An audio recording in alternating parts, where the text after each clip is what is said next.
When Night Dive Studios remastered Star Wars Dark Forces in 2024, it brought some well-deserved love to LucasArts' first shooter game, one which has sometimes been unfairly dismissed as just another Doom clone. Dark Forces was a classic game that innovated the FPS genre in many ways, but in terms of Star Wars, it lacked the one weapon fans really wanted. What is it? It's your father's Lightsaber. This is the weapon of a Jedi Knight. 2 years after the release of Dark Forces, its 1997 sequel, Jedi Knight Dark Forces 2, finally introduced this weapon to PC gamers in 3D, a legacy which lives on through the modern era's Jedi Fallen Order series by Respawn Entertainment. Unfortunately, Night Dive hasn't yet remastered this classic sequel, but hopefully we'll see one soon. Was the lightsaber in Jedi Knight great? No. It had its magic moments, but also many frustrating moments, such as Jedi on Jedi battles devolving into constant circle strafing and praying that something hits instead of the slower fencing and kendo-like duels portrayed in the original trilogy. But this was to be expected. After all, it was version 1 of an implementation that would be refined through the direct sequels all the way through Respawn's spiritual sequels more than 20 years later. And most importantly, the lightsaber still felt cool to use despite its quirks. We'll begin with some context about the Dark Forces series and the technology that underpinned those games. However, I won't be talking much about the sequels after Dark Forces 2, which were developed not by LucasArts, but instead externally by Raven Software, the studio behind Hexen and Heretic. That's a story for another video. Dark Forces was LucasArts' entry into the first-person shooter genre, focusing on mercenary Kyle Katarn and kicking off with his mission to steal the Death Star plans. Having played this first demo level countless times before I got my parents to buy me a full copy, it's too bad that the storyline and all the extended universe has now been deemed non-canon by Disney. In my mind, Kyle remains a true hero responsible for retrieving the Death Star plans, and not some other ragtag team of misfits.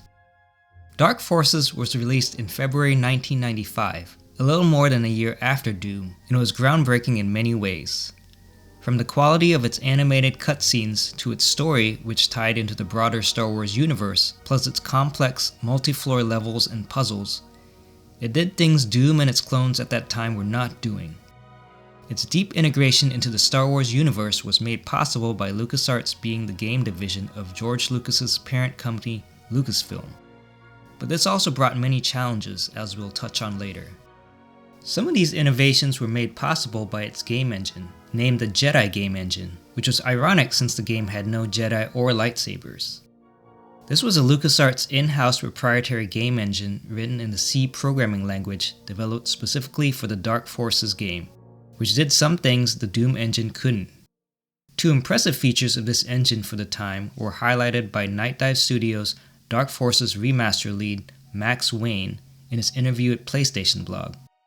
The first was support for 3D environments that allowed building levels with rooms over other rooms, and another was allowing seamless integration of fully 3D objects within the environment, such as ships and mouse droids.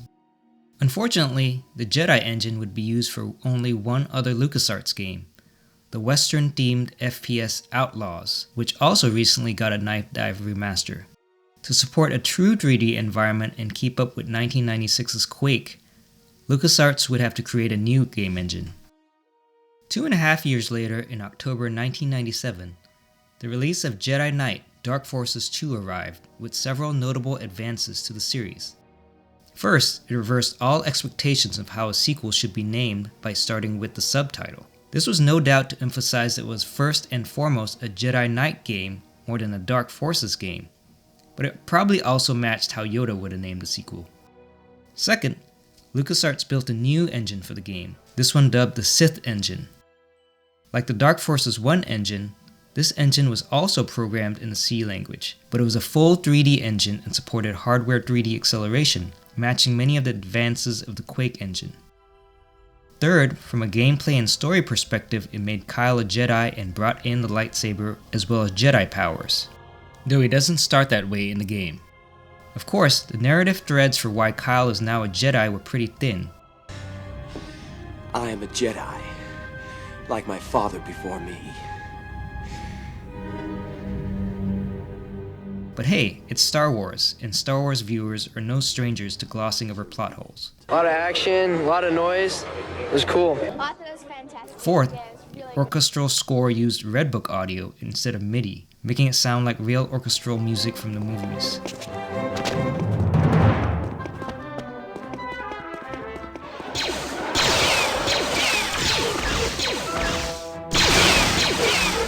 And finally, from an aesthetic standpoint, it presented a much more cinematic look to the game, providing a third-person view and using different camera angles to emphasize Jedi lightsaber battles.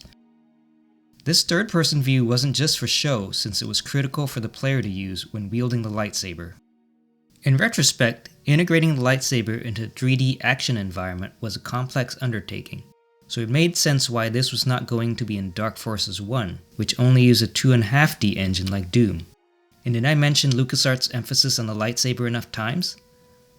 This was the key marketing point for the game, as ads from that period showed. Another LucasArts game worth mentioning that came out around the same time was Shadows of the Empire, a hybrid first-person shooter / third-person action-adventure game released for the Nintendo 64 in 1996 and ported to the PC a year later.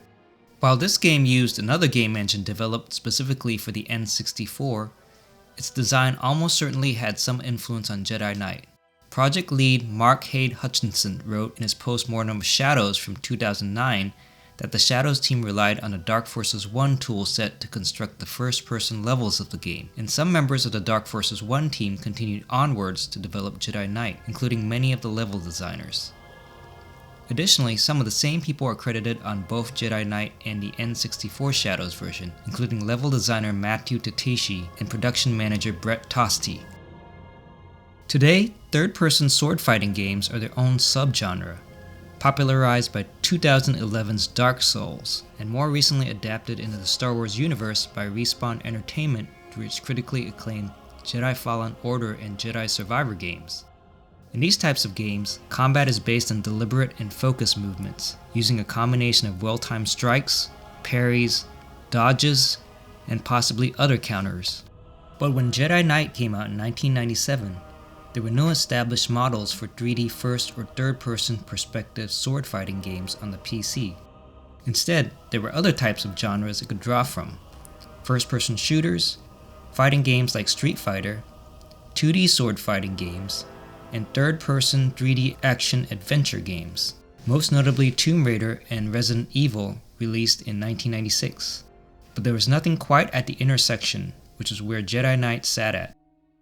Going way back, Prince of Persia is one notable computer game I played that tried to do more sophisticated sword fighting in 2D, but it was very primitive by today's standards. Similarly, 2D fighting games like Street Fighter had various blocks and attacks which could be mastered, including sometimes with weapons, but these were not within full 3D environments, so their world was limited in scope. Being primarily a PC gamer through the early 2010s, I'm not too knowledgeable about console games of that era, but one example I could find of a console game in the 90s that involved semi-complex sword fighting was Cross Swords. However, this was also not a full 3D environment and appears to resemble Super Punch-Out on the Super Nintendo. Bushido Blade on the PlayStation 1 did focus on one-on-one sword duels in a 3D environment, but that game didn't come out until around the same time Jedi Knight did. Within the first-person shooter genre, almost all games had a fallback melee weapon if the player ran out of ammunition for their guns, but these were at their core Doom-like punch attacks. For example, Quake had an axe, and Hexen had the Paladin sword, but these were simply reskinned punch attacks, meaning the transition from 2.5D to 3D FPS games didn't bring new innovations yet to melee combat. Even 3D Realms' Shadow Warrior, an FPS game featuring ninja swords released that same year, followed the same pattern, simply making the katana a more powerful version of a punch. How would more complex sword-based combat work in a first-person game? No one had answered this yet at the time. Add to this the fact that this wasn't just a sword, but the lightsaber. The lightsaber had a legacy and player expectations built around how lightsaber combat should look and feel based on the original Star Wars trilogy. I want to reiterate the based on the original Star Wars trilogy bit, since this is a key point to remember. Today, when we think of lightsaber duels, we think of intense, athletic, and acrobatic affairs. But these memories originate from the prequel trilogies and follow-on movies and TV shows, not from the original trilogy. The Phantom Menace first featured intense 2-on-1 and 1-on-1 lightsaber duels with the acrobatic Darth Maul. Yet it didn't arrive until May 1999, almost 2 years after Dark Forces 2. And many of these intense saber battles were only enabled because special effects technology had advanced greatly since the original trilogy. Even the controversial special edition versions of the original trilogy, which added various scenes and updated the visuals and special effects to quote-unquote better match George Lucas's original vision, had just been released in the early part of 1997. So we've established that since there weren't any direct models within gaming for how lightsaber combat should best occur, the main visual reference for the team was almost certainly the original trilogy. With that, let's dive into how the lightsaber worked in Jedi Knight and tie these mechanics to their reference portrayal in the original trilogy, if any. We won't be talking about new abilities added in the Mysteries of the Sith expansion pack, but I hope to cover that in a future video. A New Hope contains 4 scenes with the lightsaber. The first scene takes place in Obi-Wan's house, where Obi-Wan gives Luke his father's lightsaber, and Luke first fires it up. The second scene takes place in the cantina, where Obi-Wan defends Luke and contains the iconic scene of Obi-Wan cutting off Ponda's arm. The third scene takes place on the Millennium Falcon, where Luke practices with the lightsaber using a training droid. It's this scene that establishes that the wielder's ability to block blaster shots is directly related to their attunement with the Force. Finally, there's the Death Star duel scene between Obi-Wan and Darth Vader. The Empire Strikes Back contains 3 scenes with lightsaber. The first scene involves Luke escaping the Wampa cave, which again shows the lightsaber being used to cut off an arm. The second scene takes place in the Dagobah cave, where Luke duels a vision of Darth Vader. Finally, it ends with a duel between Luke and Darth on Bespin, in which Luke loses his hand and also drops his father's blue lightsaber. I thought The Return of the Jedi would have the most lightsaber scenes, given at this point Luke was a Jedi. However, it actually only has 2 scenes with the lightsaber. The first one takes place on Jabba's barge, where Luke uses his new green lightsaber to fight Jabba's guards. The final scene takes place on Death Star 2, where Luke and Darth again duel, and Luke eventually throws his lightsaber aside. Now let's jump into the game. Let's see what this saber can do. Kyle first retrieves the lightsaber from his father's house in level 4. It's here that the player is introduced to the basic attacking moves and is presented with a training wall to practice swings. The primary attack swings the lightsaber once per click, and keeps swinging repeatedly if the player holds the attack button. The direction the player moves determines the direction of the swing. This is important during lightsaber duels, as we'll talk about later. Moving right and pressing attack causes Kyle to swing the lightsaber to the left, and similarly moving left causes him to swing it right. Pressing attack while standing still causes Kyle to perform alternate left and right swipes, similar to those he performs when moving left or right. Pressing attack when moving forward causes Kyle to perform shorter, faster alternating downward strikes. Pressing attack while moving backward causes Kyle to perform upward strikes. Jumping does not activate any unique swings compared to being on the ground, and the swing direction when jumping is determined by the previous basic movement directions. The secondary fire button performs a wider, stronger swing that takes longer to perform, leaving one more open to counterattacks.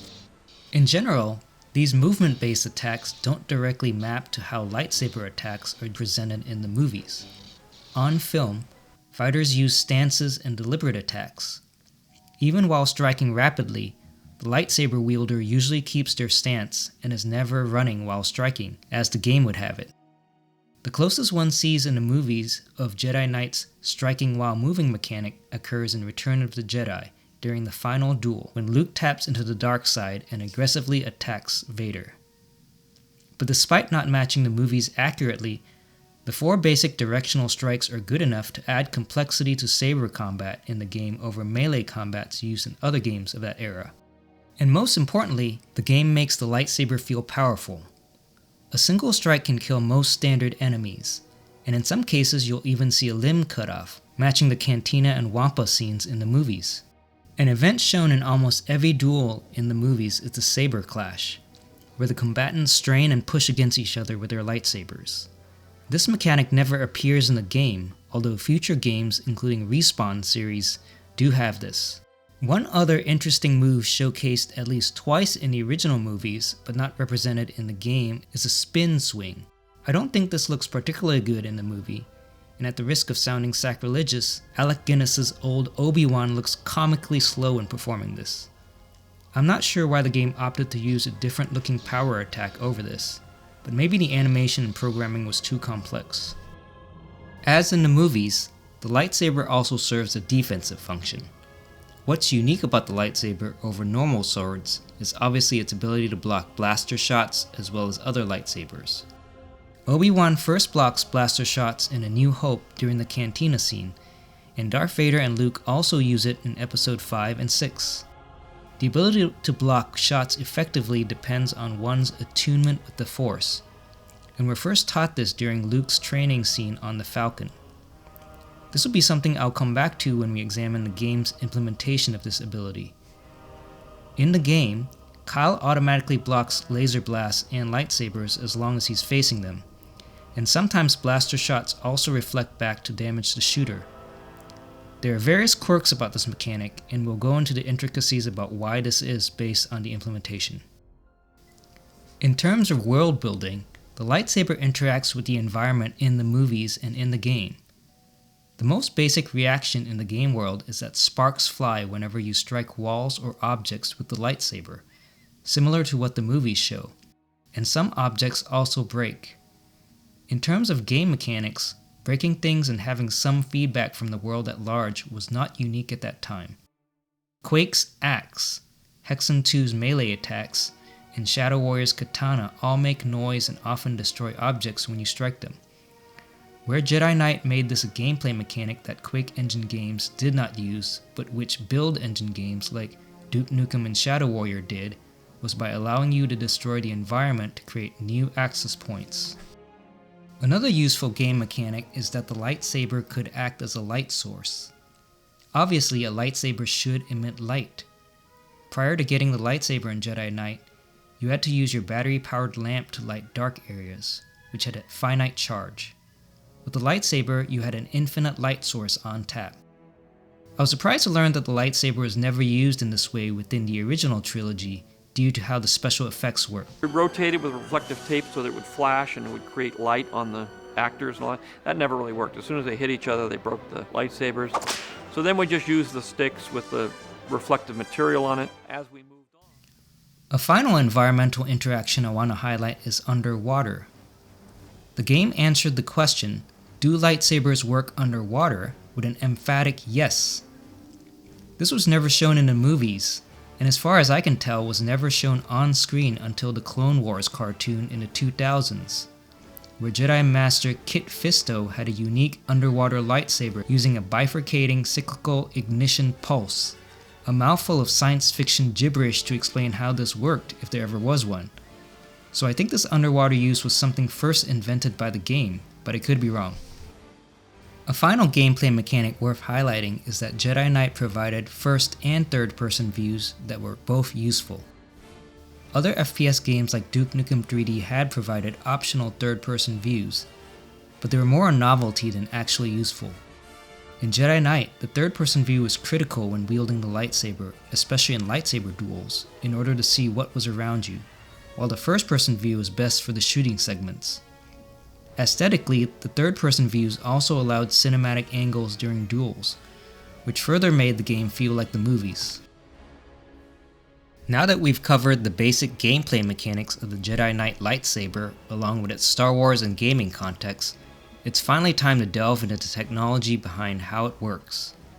This will explain why the lightsaber functions the way it does in the game, which is simultaneously one of its greatest innovations differentiating it from other games at that time, but also its greatest weakness in that it prevents the lightsaber duels from feeling great.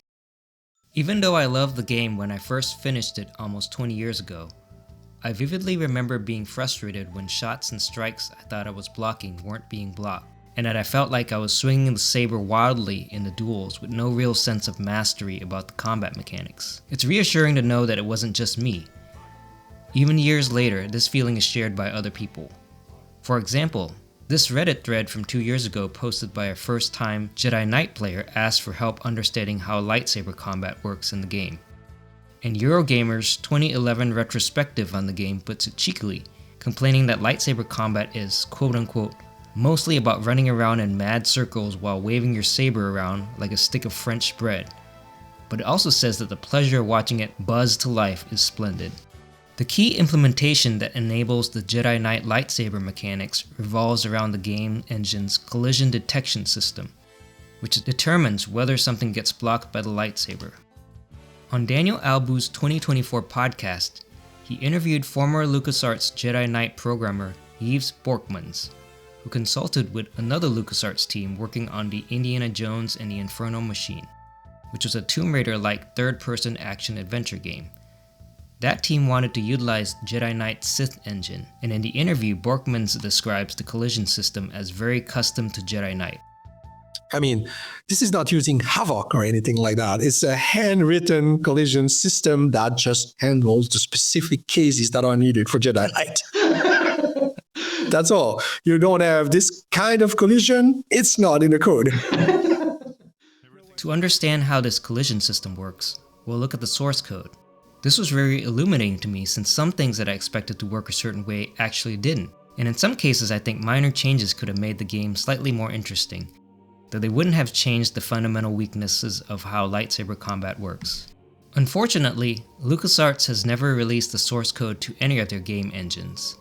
However, fans have meticulously attempted to reverse engineer the source code of many games, starting from their early adventure games. For Jedi Knight, I'll be relying on OpenJKDF2, which is a fan attempt to reverse engineer the source code that's, in my opinion, very thorough and aims to be a function-by-function re-implementation of DF2 in C, quote-unquote. You can read more details about it from the GitHub link in the description. Note that this is not just an experimental project, since the whole game is playable using it, and that's how I've been playing the game these days. And until we get a proper Night Dive remaster, most fans recommend playing the game with this port, which introduces various quality of life improvements, including support for higher resolutions. A word of caution if you plan to look at this code yourself. This source code is not for the faint of heart. Since it's reverse engineered from machine executable code to assembly code and then into C, meaning it begins from the low-level instructions the computer uses and not human-friendly programming languages, it's not the original source code you'd read from game engines that have had official source code releases, such as the Quake games or Half-Life, so things are not superhuman readable. The OpenJKDF2 team has attempted to make the code more human readable over time, but it's very much still a work in progress. With that said, let's delve into the current code, which at the time of this video is version 0.9.8. Although with the Open Jedi Knight project's goal to match the original codebase as close as possible, it probably won't change significantly over time. The structure of the Open Jedi Knight codebase is quite different than the client-server model of the Quake engine games, so it's worth highlighting a few relevant directories first.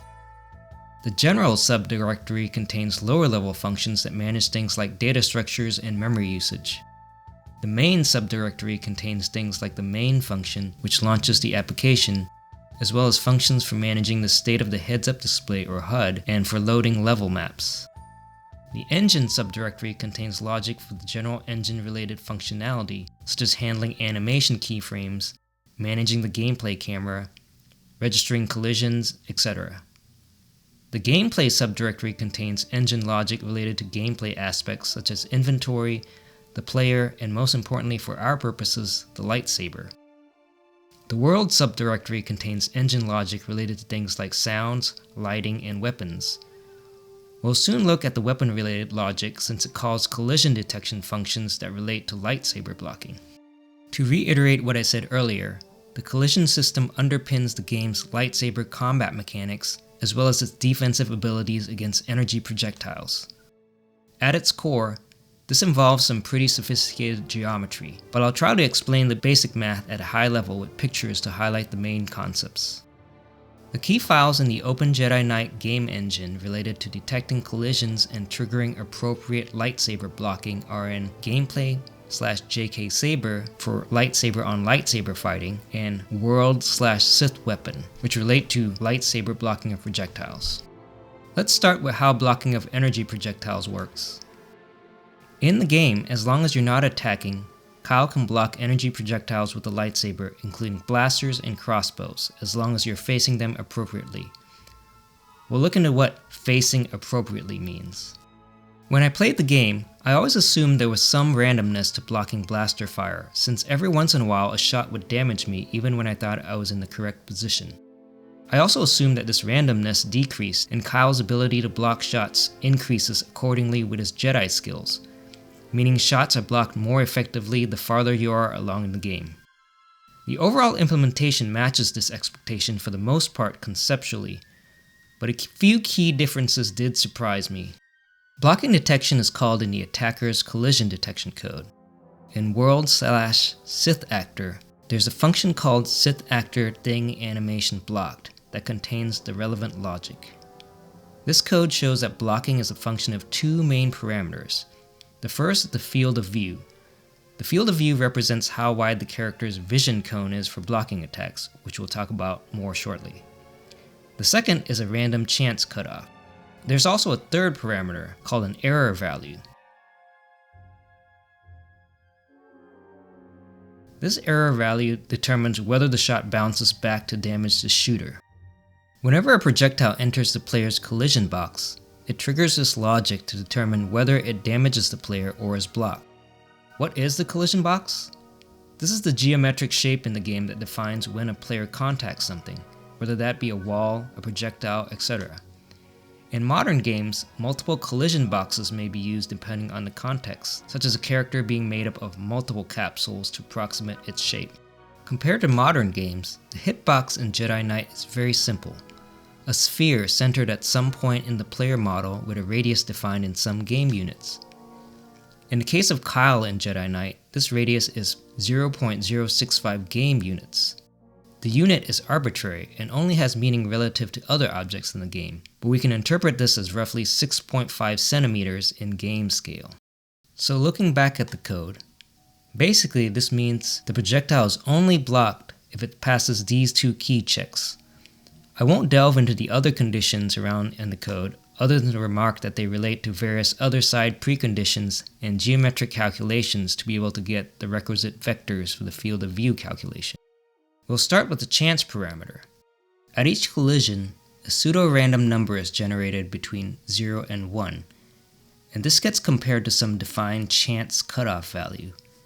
If the random value is above the cutoff value, then it's not blocked. This means that setting the chance cutoff value higher would increase the block probability. For example, setting it to 1 would mean there's no randomness to blocking, while setting it to 0.5 would mean a 50% chance of blocking even when you're lined up correctly.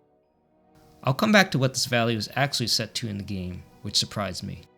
The second parameter is the field of view, or FOV parameter. For this, a dot product is calculated and it's not blocked if it's less than this predefined field of view setting. So what does this exactly mean in the game? We can think of the field of view as a vision cone emanating from some origin point. There are two vectors being used to calculate the dot product, which is a single scalar number. As a quick refresher, a vector is a line that has a magnitude and a direction. Think of it like an arrow. The first vector is the line of sight of the player, which you can think of as emanating from the origin of the eye directly out. Though implementation-wise, the origin isn't exactly at the first-person camera position, or the character model's eye, but somewhere within the body. The second vector is the vector from the player origin to where the projectile has entered the hitbox. So the game normalizes each vector to be a unit vector, meaning we only care really about the direction. And finally, it calculates a dot product. If we pull out our old geometry textbooks, this reminds us that the dot product between two vectors is a measure of how close two vectors are aligned to each other, or how one vector projects to the other. If we look at the equation, this means that if we normalize the two vectors so that the magnitude of the first one is 1 and the magnitude of the second is 1, we're multiplying 1 by 1, times the cosine. So really we're just left with a cosine calculation of the angle between the two vectors. Let's assume a 45-degree field of view, which corresponds to a cosine value of around 0.71. I'll show later that this is in fact the field of view set in the game. So to successfully block the projectile, it has to be within 45 degrees of where you're facing. Too far left, right, up, or down, and it won't be blocked. The last bit is deflection. This involves reversing the projectile's direction, then offsetting it by some random error. Specifically, the game calculates some random angle deviation in the X and Y axes. So a low error will mean a higher chance of it hitting the shooter, whereas a higher error will mean a wider angle and probably not hitting the shooter. Remember, the projectile doesn't have to go exactly back to the shooter's origin to damage them, since the shooter themselves has a collision sphere of a certain size, and they're also moving. Which brings me back to one of my earlier questions. Where are the chance, error, and field of view settings set? They're actually not tied to the player directly as in many modern games, meaning they are characteristics unique to the player independent of any mission being played. Instead, they're being set in the level files. A quick tangent to level files. Jedi Knight has many types of resource files, most of which have been documented by fans at the Massassi Temple website. These include COG files, which contain COG scripts that typically define in-game scripted events, and JKL files, which are text files that define various level attributes, what I'm calling the level files.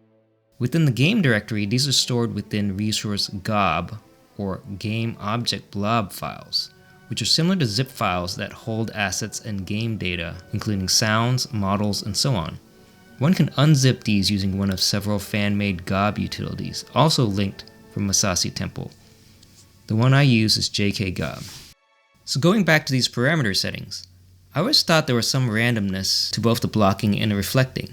And as I mentioned, I thought blocking randomness got less and less as Kyle increased in power, similar to how Jedis block when they're better attuned to the Force. However, looking at the level files disproves this.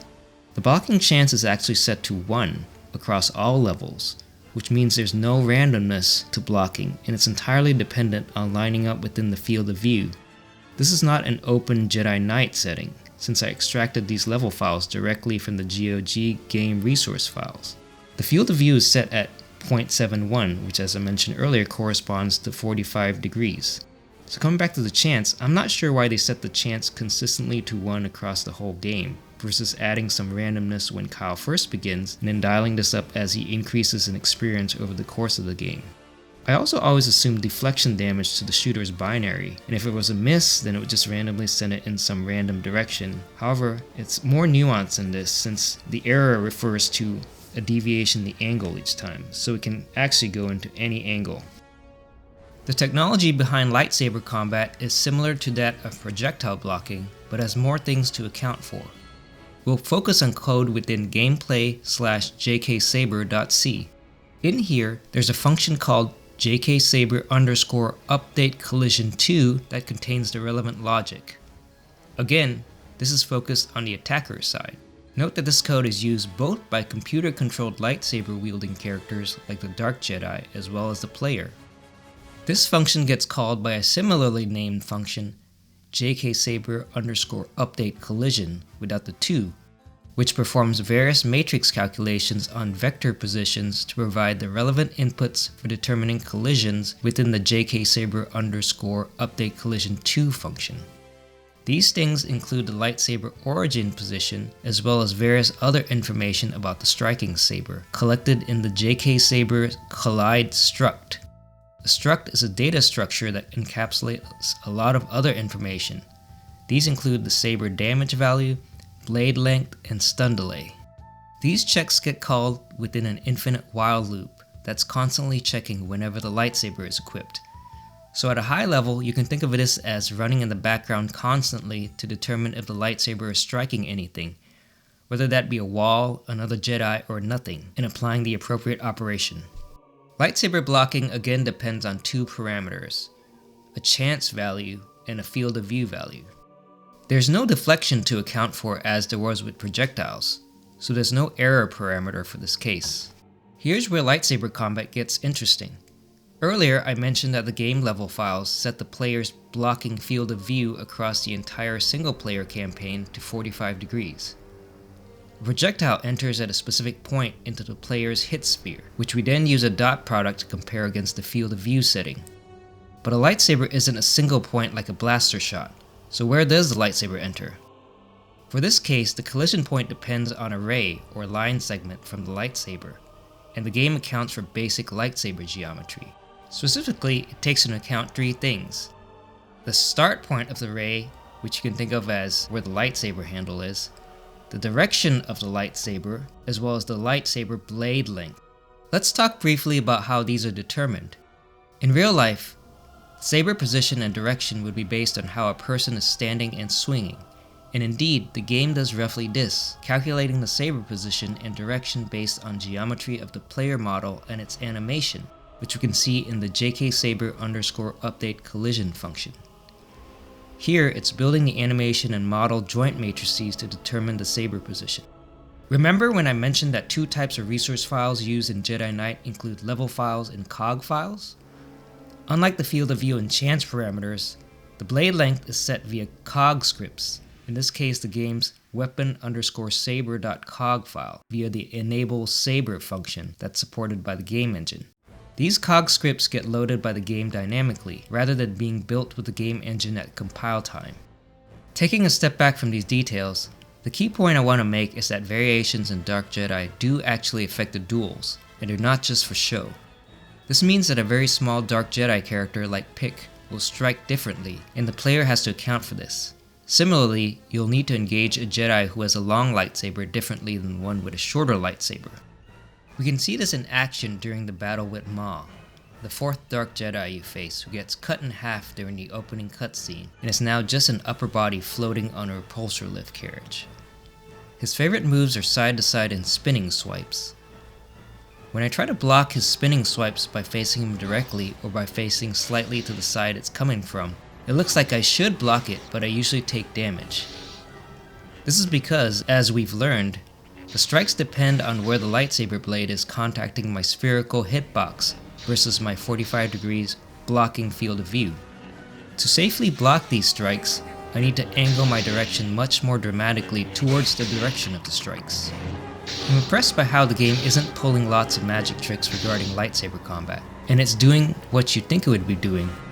Compare this to Respawn's Jedi Survivor, released in 2023, where pressing the block button blocks attacks from all sides as long as it's not an unblockable attack and you have enough stamina to block it. This makes blocking more forgiving, and that game instead rewards the player for well-timed parries that stun the opponent. Jedi Knight is unique in that you have to precisely aim your blocks. The difficulty is that it's not always obvious where the boundary and collision points are, so it sometimes feels like the game is cheating or being random, even when this system is very consistent. This is an example of where doing something that seems physically correct doesn't always make it as fun from a gameplay perspective. One other thing worth mentioning that I noticed in the implementation. As far as I can tell, there's no pause between one block and the next. So if two people are striking at the same time, and as long as both strikes are within the field of view, they'll be blocked. Similarly, even if 100 blasters are shooting at you, I believe they'll all be blocked. That concludes our dive into the game engine. Let's quickly wrap up the main points about the tech implementation that powers the lightsaber mechanics, since we covered a lot here. First, blocking depends on some random chance setting and whether the striker's shot is within the blockable field of view. Throughout the single-player campaign, the random chance is never set to a value that adds randomness, so blocking depends entirely on positioning your field of view appropriately, which is a 45-degree cone. Second, lightsaber combat accounts for the lightsaber position and length. This makes blocking much more challenging compared to modern games that use a block button. Third, the separation of properties across different types of files and the engine is quite different from Quake-style games, and this almost certainly affected the game's modding community compared to id games. For example, some player-specific settings such as the field of view and blaster deflection error are in the level files rather than player-specific settings. And finally, so much of the lightsaber logic being hard-coded in the game engine versus in external files like the cog files, such as Quake did for Quake C, limits weapon customization and game customization. We'll end by talking about the legacy of Jedi Knight, specifically around gaming lightsaber combat. The late 90s was an exciting era for sword-based action-adventure games in that standard models hadn't yet coalesced, and developers from big-name companies like LucasArts were still trying new things, many of which didn't pan out over time but were still laudable for their innovation.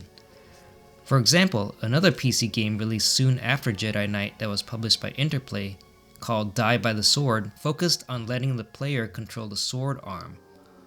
While interesting in getting positive reviews for this mechanic, it was unwieldy and didn't catch on long term. Like that game, Jedi Knight's lightsaber-based mechanics weren't fully successful, but Jedi Knight had a lasting impact and influenced the cinematic style of later games, and possibly even movies and TV shows. Unfortunately, with the upcoming release of the prequel trilogy movies soon after, George Lucas shifted LucasArts' priorities. Since gaming was never one of Lucasfilm's major priorities to begin with, LucasArts itself became more and more focused on movie tie-in games over time, which we all know how that went. From a Star Wars perspective, Jedi Knight showed many new things that hadn't yet been seen on the small or big screen, and this was one of the last, if not the last, Star Wars game that was able to introduce many innovative elements within the Star Wars universe, since Lucasfilm wanted more and more control over all aspects Star Wars the closer the prequels were to launching. Yves Borkmans mentions this oppressive atmosphere around the launch of the prequel movies in his interview with Games Radar, which you can read linked from the description if you're interested in learning about that. Jason Court, the actor who played Kyle Katarn, says that Jedi Knight was significant in many ways because it was the last LucasArts game that used full motion video, and also because it was a testing ground for digital filming techniques they would use in the prequels. And we were the guinea pigs on how you pull off acting and interacting on a completely blue screen set. It was also the first time we saw different colored lightsabers besides the traditional red. It even introduced the first purple lightsaber seen on screen, even though Samuel L. Jackson's Mace Windu is often thought to be the first Jedi portrayed with a purple lightsaber. You can find that interview linked from the description.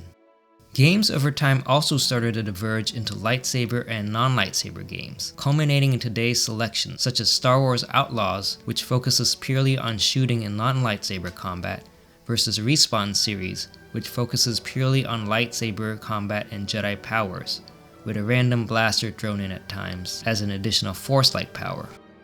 If we consider the game's legacy from a modding and technology perspective, unfortunately I'd say that in this aspect, it's not been as influential as many other first-person shooters of that era. One big reason is LucasArts' decision to never release the engine source code for their classic games, unlike id, 3D Realms, Valve, and others have done. Additionally, the architecture of the game prevented modifying the gameplay in ways other games of that era allowed. Quake was designed to support add-ons via its Quake C language, which allowed modders to customize various aspects of game behavior, as I mentioned in my previous video about Half-Life's scripted scenes technology. Jedi Knight did allow some modifications through its COG scripting language, which was somewhat analogous to Quake C, but this was much more limited and less well documented. For example, almost all the lightsaber weapon logic is within the core engine code, so it wasn't something modders could fully change. This could have been an architectural decision, but I suspect it also had as much to do with Lucasfilm wanting strict control over the Star Wars IP and preventing someone from creating wacky lightsabers in the game that they didn't like a rocket launching lightsaber. This is something we still see in today's Star Wars games. For example, one could never imagine something like Black Mesa being supported by Disney. In the end, I'm really impressed at how complex the lightsaber mechanics and especially its blocking functionality works. And I wish LucasArts had actively supported a stronger modding community around the game, which would have helped keep its legacy stronger over time, and maybe even enabled creation of updated combat mechanics for the game to match modern sensibilities. I hope you've enjoyed this dive into the Jedi Knight lightsaber. Please like and subscribe to get notifications about future videos. Thanks for watching, and see you next time.